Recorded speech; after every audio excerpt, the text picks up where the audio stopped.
आज सुख की अनुभूति हो रही है सीते, और इस सुख का कारण अश्वमेध यज्ञ के मार्ग से इतना बड़ा कांटा हटने का नहीं है।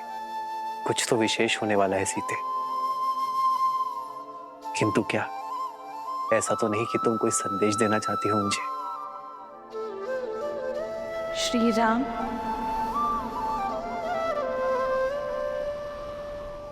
सीते,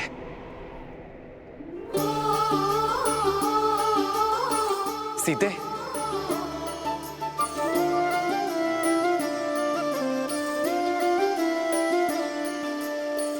जन्म जन्म का है ये संगम, राम रतन सीता वैभव धन। एक है पौरुष एक समर्पण, एक है रूप तो दूजा दर्पण। राम है लोचन सीता दृष्टि, राम है बादल सीता वृष्टि। राम सिया राम सिया राम सिया राम, राम सिया राम सिया राम।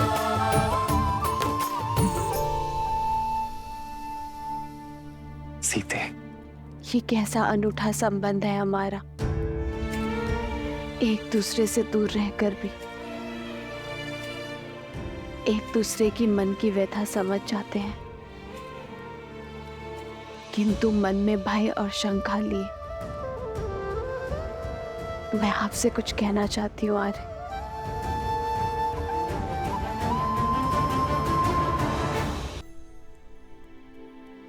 यदि मैंने आपके निर्णय को प्रभावित किया तो ये हमारे तक की मर्यादा का उल्लंघन होगा। कैसा भय सीते, कैसी शंका? मन से मन के जुड़े इस संबंध में मुझसे कुछ मत छुपाओ सीते। जीवन में पहली बार मेरा हृदय भयभीत है। भविष्य की आशंकाएं वर्तमान को विचलित कर रही है।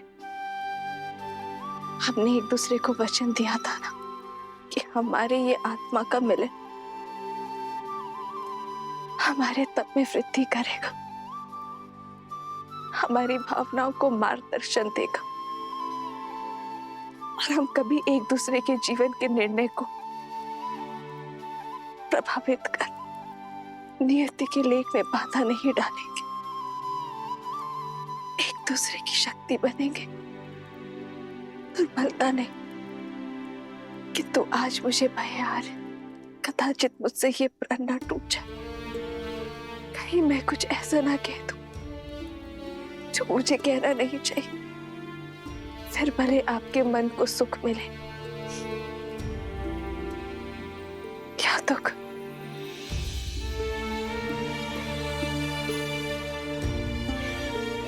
समझ गया सीते, इतने वर्षों तक तुम अकेले तप करती हुई आई, और अब इस तप को भंग करने का कोई अर्थ नहीं है। सीते, तुमने मुझे अश्वमेध यज्ञ पूर्ण करने का मार्ग दिखाया है। कदाचित हमारे अंतर्मन की सीमा भी यही है।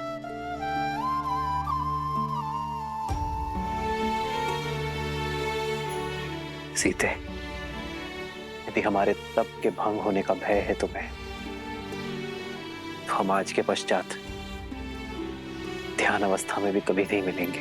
राम सिया राम सिया राम सिया राम, राम सिया राम सिया राम, सिया राम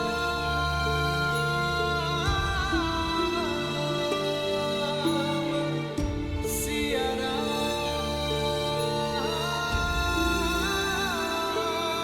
सिया राम।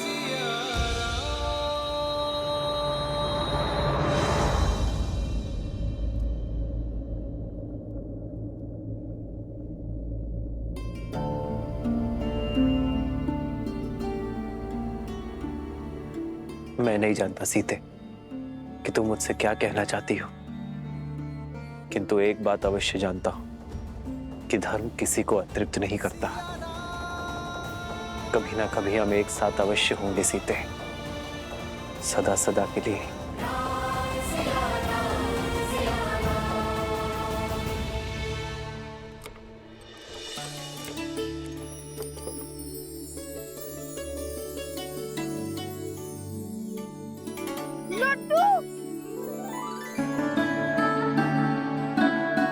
क्या तुम भी राम भक्त हो? कौन नहीं होगा ऐसे पराक्रमी और मर्यादा के धनी का भक्त? लव कुश।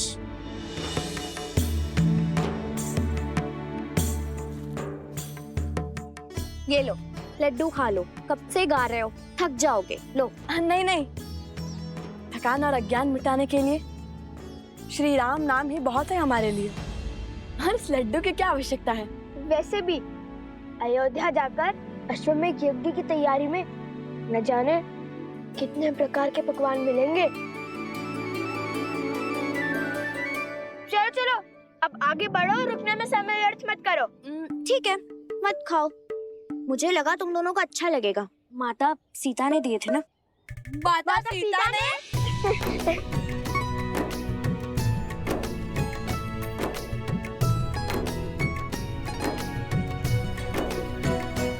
अरे मैं तो जल्दी जल्दी खाने की बात कर रहा था। बैलगाड़ी रोकने की कोई आवश्यकता नहीं है। चलो अब चले, अयोध्या पहुंचना है ना।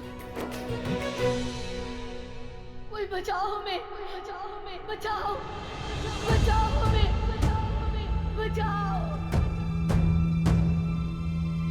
अरे कोई बचाओ, अरे कोई बचाओ, मेरी बेटी को बचाओ, मेरी बेटी को बचाओ, मेरे पुत्र की रक्षा कीजिए, रक्षा कीजिए।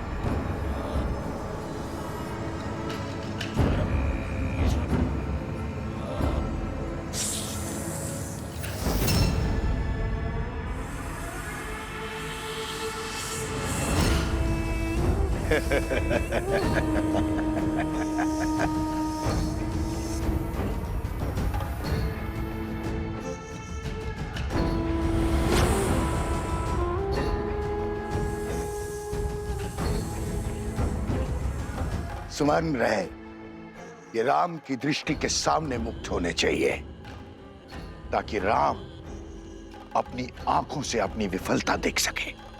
किंतु आपको इतना विश्वास कैसे है कि अश्रु चुनने वो स्वयं आएगा?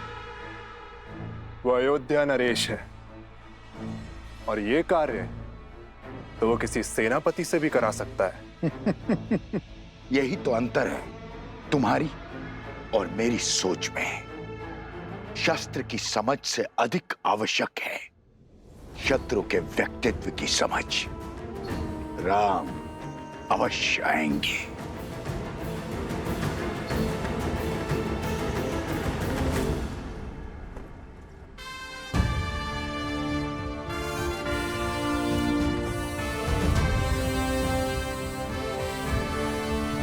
भैया, मैं राज्य के सर्वोत्तम अश्वों को चुनकर यहाँ ले आता हूँ।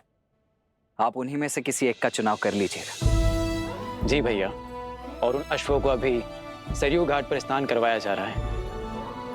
वे आते ही होंगे। जब एक राम वहां जा सकता है तो इतने अश्वों को यहां लाने की क्या आवश्यकता है? एक सच्चा शासक सदा अपनी सुविधा से पहले साधन और संसाधनों को रखता है। जैसी आपकी आज्ञा। आचार्य, लगता है अयोध्या के महाराज की सेवा में आपके पढ़ाए प्रशासनिक पाठ भूल गए सब।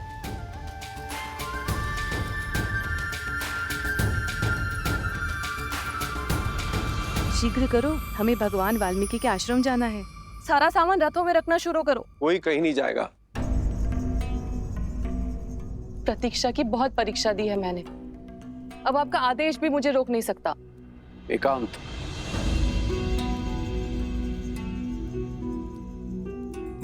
हट मत करो सुनैना, तुम वहां नहीं जा सकती। क्यों? क्यों नहीं जा सकती? मेरा हृदय चीख चीख कर कह रहा है कि वो मेरी सीता के ही पुत्र हैं और सीता वहां भगवान वाल्मीकि के आश्रम में वनवासियों का जीवन जी रही है। हृदय तो मेरा भी यही कह रहा है, किंतु भूल गई उन बालकों ने क्या कहा था।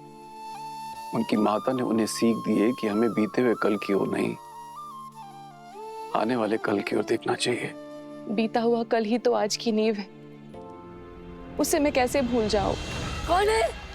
कौन है? बचाओ हमें! कोई बचाओ हमें! बचाओ हमें! बचाओ! बचाओ!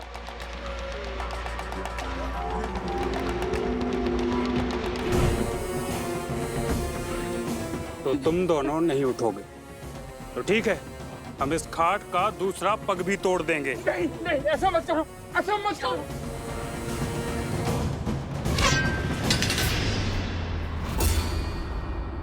ए, कौन है?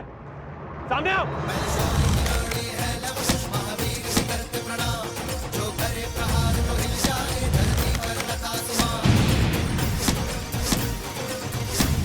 चलो, देखो यहाँ से। इस कन्या को उठा के लेके चलो। अरे कोई बचाओ! बचाओ! बचाओ मेरी बेटी को, बचाओ! बेटे को बचाओ!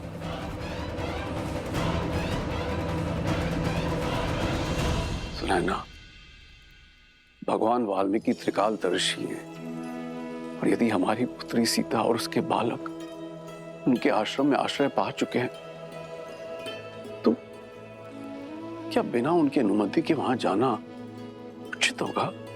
सुनैना, तुमने देखा नहीं वो बालक कितने मेधावी, तेजस्वी हैं, कितने प्रशिक्षित हैं। भगवान वाल्मीकि की इच्छा को समझो और उसे पूर्ण करने में उनका सहयोग दो। और ये भी तो हो सकता है कि श्री राम और सीता ने यह निर्णय मिल के लिया हो, तो हमें उनकी इस तपस्या को भंग नहीं करना चाहिए।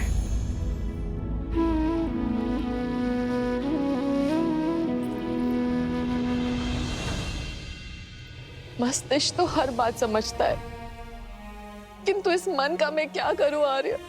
इस दुख का मैं क्या करूं? सुनैना,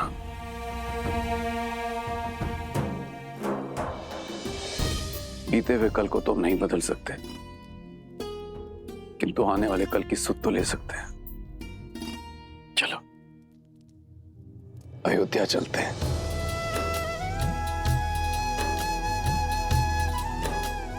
कदाचित वहीं जाके भगवान वाल्मीकि की लीला से आवरण हट जाए।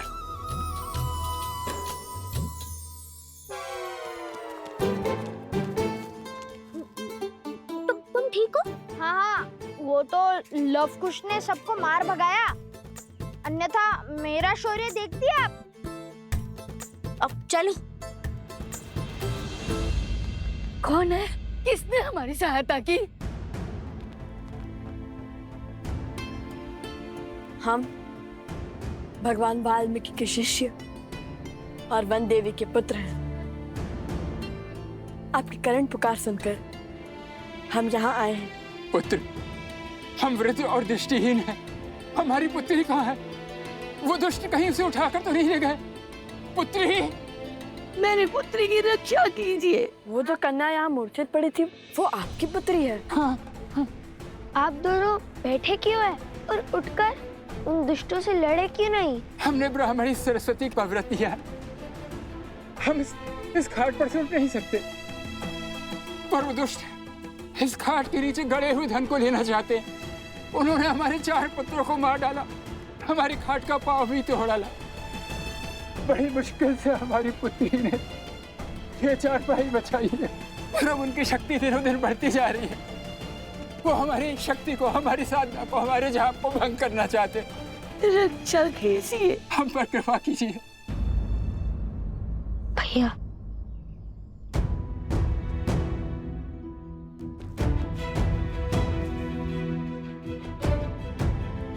भैया शीघ्र अतिशीघ्र अयोध्या पहुंचे या इनकी पुत्री को बचाएं।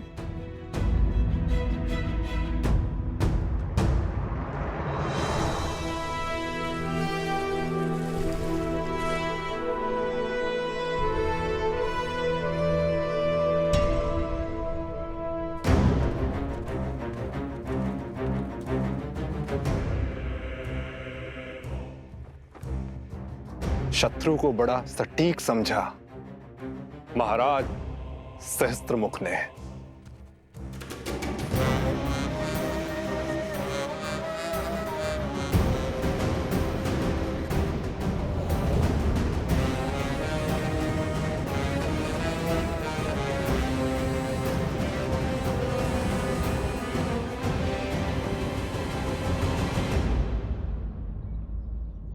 अपने आप से पूछो कि यदि श्री राम यहाँ होते तो वे क्या करते?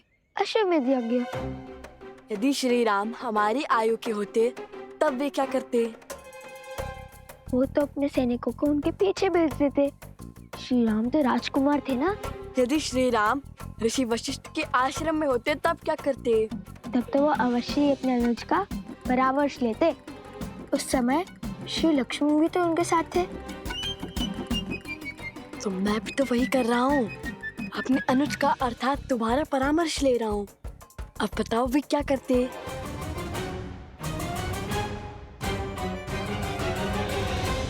अब बताओ वे क्या करते? ओह, इस प्रश्न का उत्तर तो बहुत सरल है। श्री राम सब कुछ छोड़कर उनकी पुत्री की रक्षा करते। हम भी तो श्री राम के भक्त हैं, तो श्री राम को यहीं से प्रणाम करके हम उनकी पुत्री की रक्षा के लिए जाएंगे।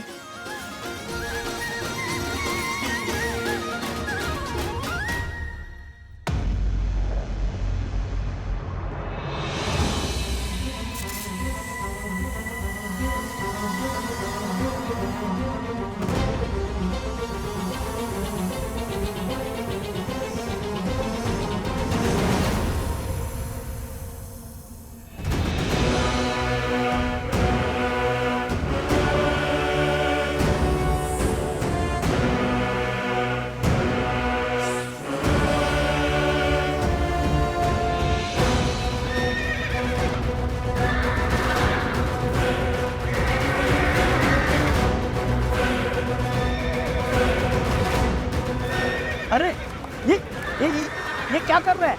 इन अक्षरों को संभालो कोई।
सर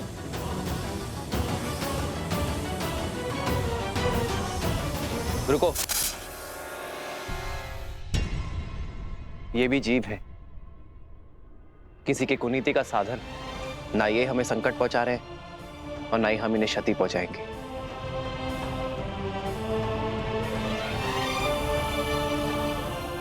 हनुमान प्रभु, इन्हें इनके उचित स्थान पर पहुंचा दो।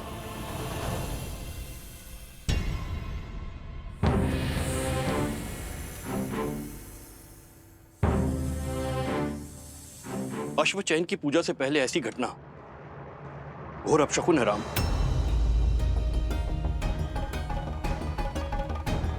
अब कैसे चुनेंगे अश्व? कोई बात नहीं, बचे हुए अश्वों में से ही किसी एक का चुनाव कर लेते हैं।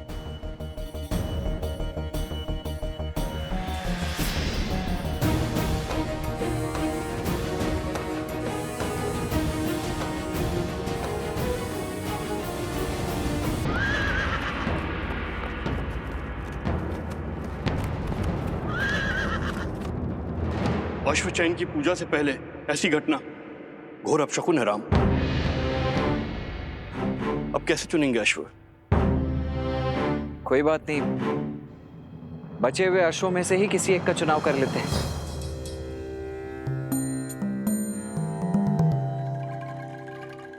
हर जीव अपनी नियति लेकर आता है। हम उनसे साधारण से असाधारण बनने का अवसर नहीं छीन सकते। पहले जो अश्व खो गए उन्हें खोजा जाएगा और फिर अश्वमेध यज्ञ के रूप में धर्म की ध्वजा लहराने वाले अश्व का चयन किया जाएगा। जो आज्ञा महाराज।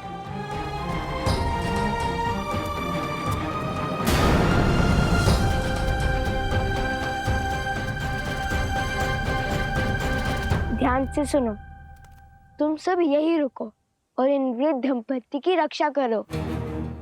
मैं और भैया उन दुष्टों से इनकी पुत्री को बचा कर लाते हैं। आप चिंतित ना हो, निश्चिंत रहिए, शीघ्र ही आपकी पुत्री यहाँ होंगी। आयुष्मान। चलिए भैया।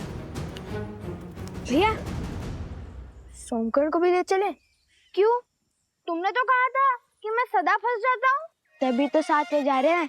हमारे दृष्टि के सामने फंसोगे तो हमें तुम्हें बचाने में सरलता होगी।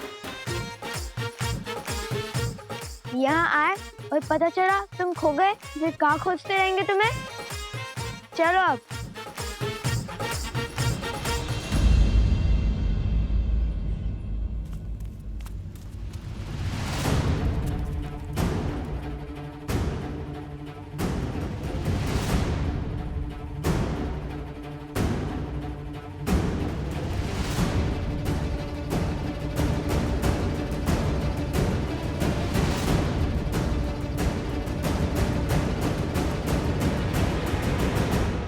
कहाँ रह गए कुछ? शीघ्र आओ। अरे भैया, उन दुष्टों को खोजने का प्रयास कर रहा हूँ। यदि वो हमसे दूर जाएंगे तो उनकी ध्वनि तरंगों के माध्यम से हमें सुनाई देगी।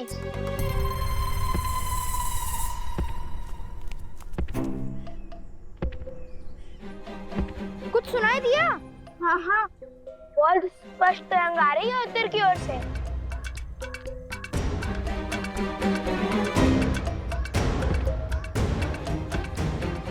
अरे हाँ, मुझे भी सुनाई दे रहा है। तरंग बहुत ही निकट से आ रही है, अर्थात वो उद्दंडी स्वयं ही हमारे पास में फंसने आ रहे हैं। कैसा पाश? वही जो तुम दोनों ने बिछाया होगा। तुम केवल भूमि से ध्वनि तरंग सुन रहे हो, पवन में आ रही ध्वनि नहीं। ये कोई दुष्ट नहीं, मदमस्त गज है। वो उस ओर से आ रहा है। गज?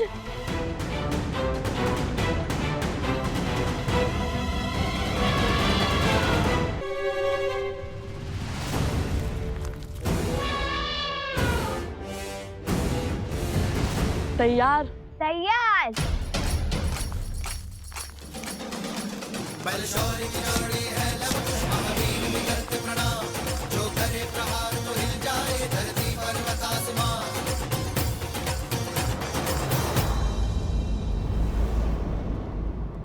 अपने पुत्रों पर मंडराते संकट का आभास हो रहा है मुझे ऋषिवर। सोचा भगवान वाल्मीकि से बात करूं,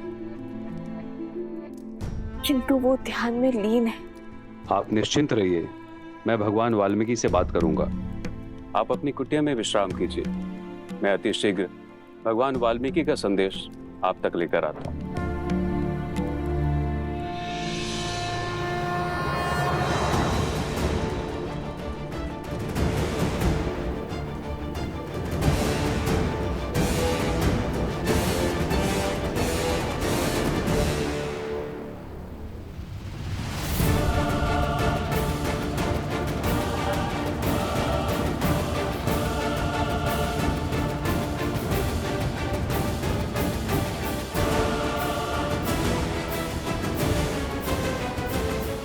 क्यों मृत्यु के मुख में चले आ रहे हो बालको?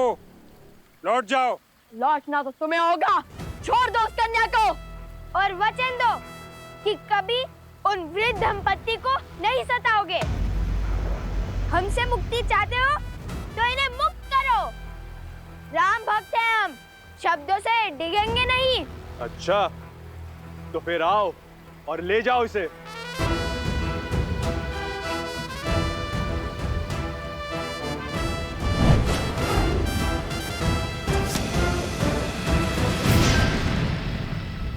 वचन देकर पाप किया है तुमने, दुष्ट से अधर्मी बन गए हो।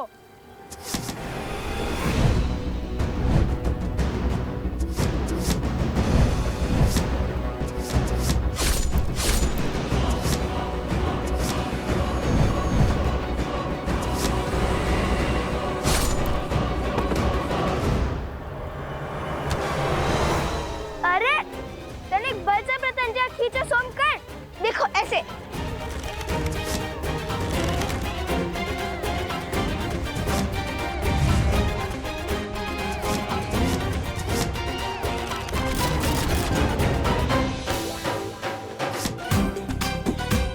सोमकर, अगर तुम उन दुष्टों की तरफ हो तो अभी बता दो।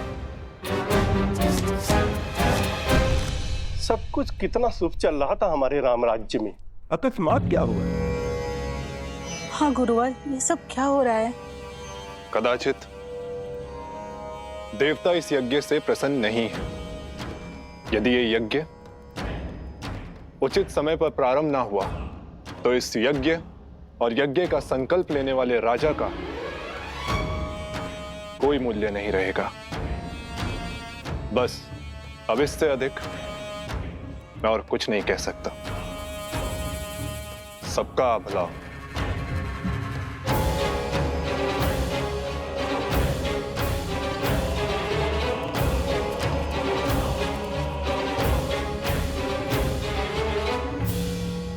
ये क्या कहेंगे गुरुवर?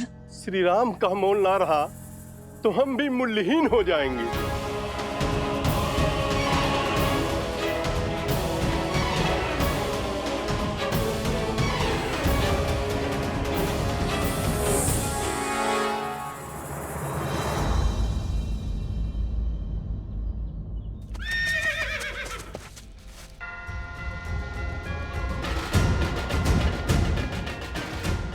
लगता है अश्व आस पास ही है।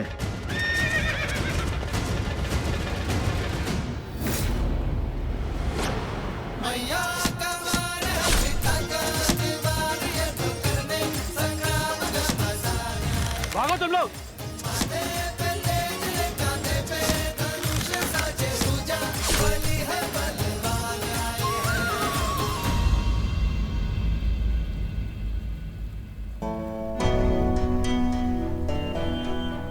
उठो, आंखें खोलो। कुश, थोड़ा सा जल लेके आओ। उठो।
माता सरस्वती।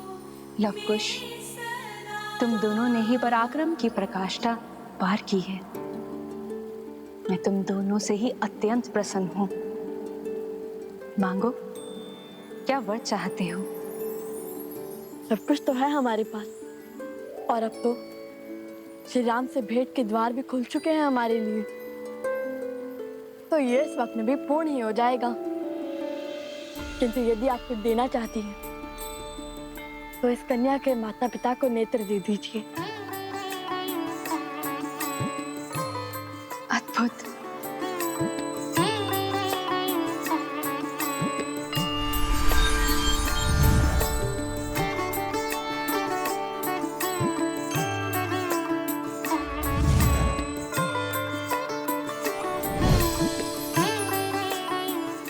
ये भगवान विष्णु का प्रतिरूप दिव्य शालिग्राम है।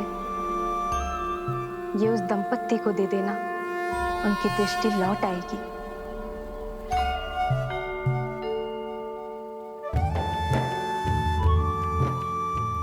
धन्यवाद माता, कोटि कोटि धन्यवाद।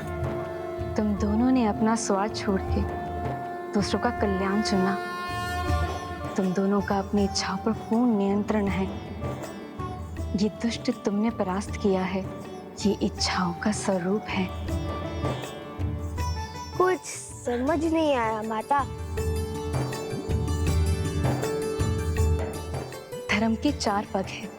सत्य पूर्ण होने से 3 पग रह गए थे।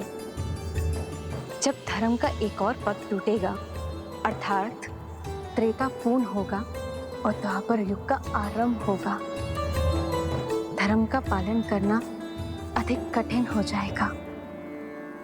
जिस वृद्ध दंपत्ति की तुमने सहायता की, वो योग एवं भक्ति के प्रतिरूप है। ये दुष्ट वास्तव में इच्छाएं हैं। जैसे जैसे इच्छाएं बलवान होती है, वैसे वैसे ही भक्ति आडंबर बन जाती है और योग केवल शारीरिक श्रम बन जाता है। स्मरण रखना लवकुश, जिसका मन मर्यादा में हो वो पुरुषोत्तम होता है। मर्यादा पुरुषोत्तम तो श्री राम है, और जब तक वो इस भूमि पर है, धर्म को किसका भय? हम अयोध्या जाकर श्री राम कथा का गान करने ही तो आए थे। तो फिर इसलिए मैं अपनी ओर से तुम दोनों को एक भेंट देती हूँ। इसे आशीर्वाद समझ के अपने पास रख लो।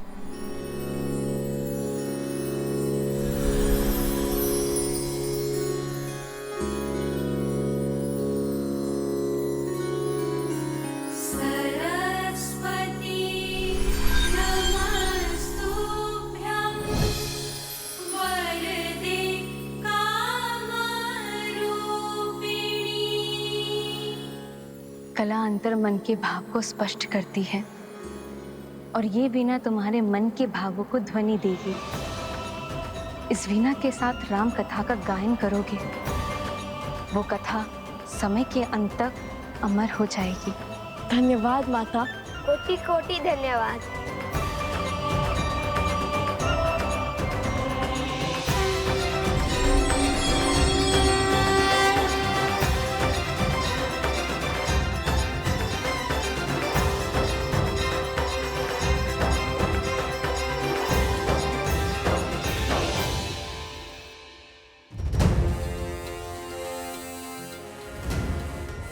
तनिक ऊपर से देखना होगा।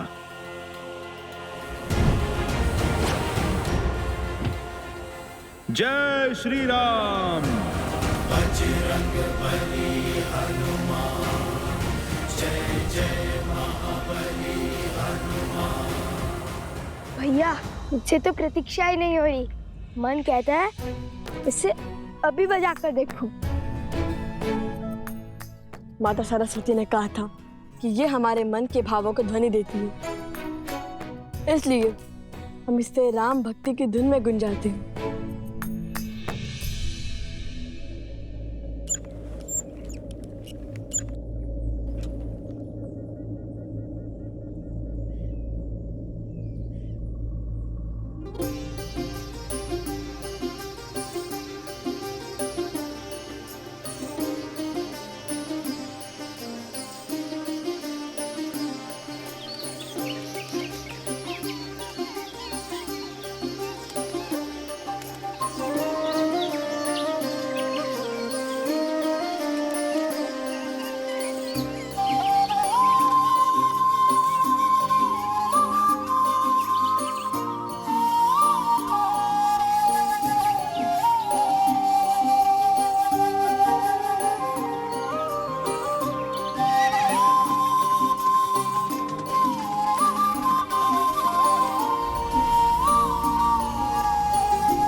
इतनी सुंदर धुन है।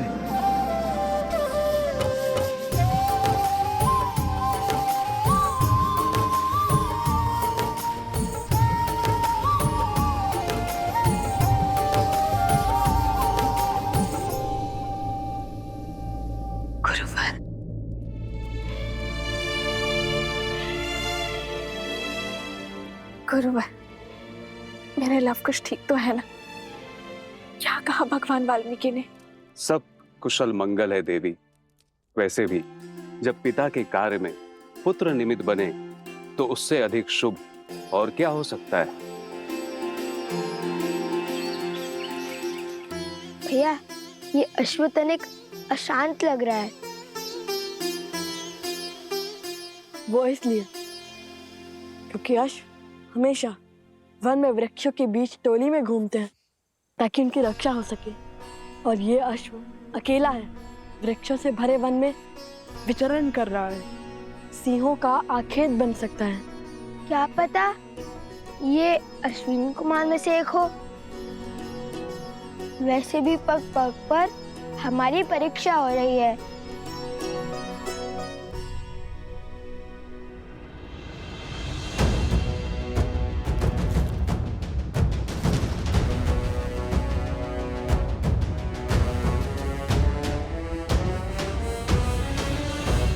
हर समस्या का जड़ अवश्य ही ये सोमकर्ण है। जब भी हमारे साथ रहता है तब कोई ना कोई संकट आ पड़ता है। नहीं नहीं, सत्य कुछ और है। जब जब मैं तुम दोनों के साथ रहता हूँ तब तब मुझ पर विपत्तियों का पहाड़ आ पड़ता है।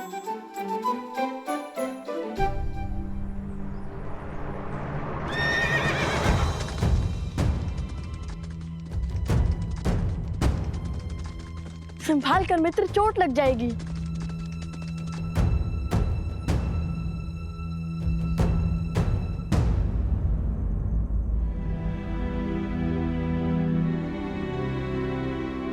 अति उत्तम भैया।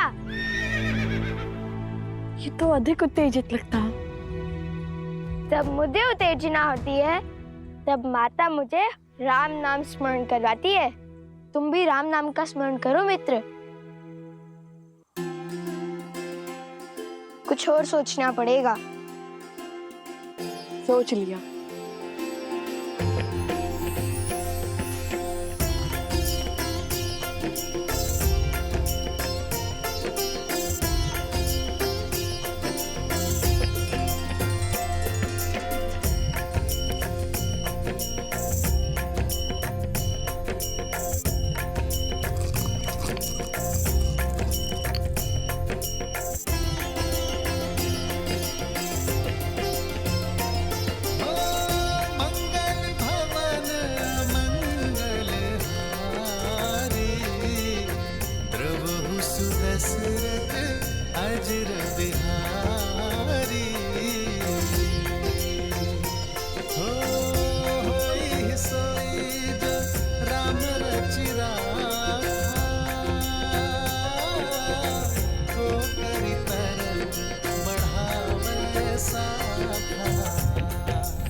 अद्भुत युक्ति लगाई भैया, किंतु श्री राम के नाम के साथ माता सीता का भी नाम लिखकर देखिए, संपूर्ण रूप से शांत हो जाएगा।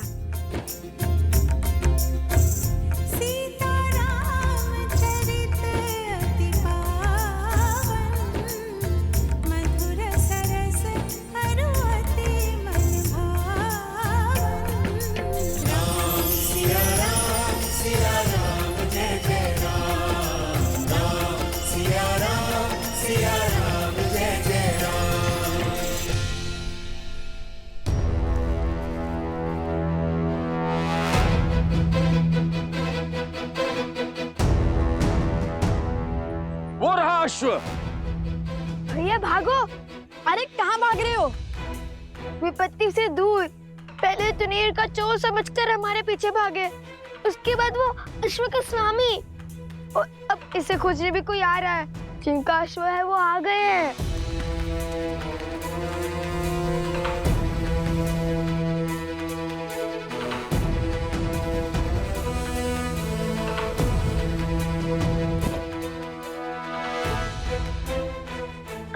हम चलते हैं, कहीं हमें अश्व चोर ना समझ लिए। इन्हें समझाने लगे तो अयोध्या जाने का अवसर छूट जाएगा। बात तो उचित है। ठीक है मित्र, अपना ध्यान रखना।